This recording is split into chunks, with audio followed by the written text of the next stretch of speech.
Hello everyone, good afternoon. তো এটা ছিল আমার চতুর্থ দিনের ব্লগ। তো দুর্গাপূজার চতুর্থ দিনের আগে ভাবছিলাম যে বাড়ি যাব। তো বাড়ি সকাল সকাল যাওয়ার জন্য তো রেডি ছিলাম, কিন্তু যেতে পারিনি, ট্রেনটা মিস হয়ে গেল সকালবেলা। তো আবার রান্না টান্না করে টিফিনটা নিয়ে নিয়েছি, যাচ্ছি 9:30টার ট্রেনে, লোকাল ট্রেনে। তো প্রচণ্ড ভিড় হয় ওই দিন, কিন্তু ভিড়টা হয়নি, কম হয়েছে। তো গুনগুন এখন পাপার সাথে বসেছে আর জল পিপাসা ধরেছে। তারপর হচ্ছে যেতে যেতে তো অনেকটাই খিদা পেয়ে গেল, তো ট্রেনেই খেয়েছিলাম। তো এখন গুনগুনের চুলটা একটু এলোমেলো হয়ে গেছিলো, ও মোবাইল দিয়ে একটু ঠিকঠাক করছিল। তো তোমাদের যদি আমার আর গুনগুনের ভিডিও ভালো লাগে, অবশ্যই আমার ইউটিউব চ্যানেলটাকে সাবস্ক্রাইব করে দিও।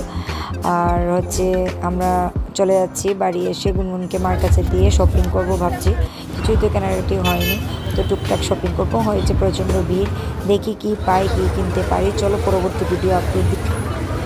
টাটা, বাই বাই, ভালো থাকবেন সবাই, সুস্থ থাকবেন।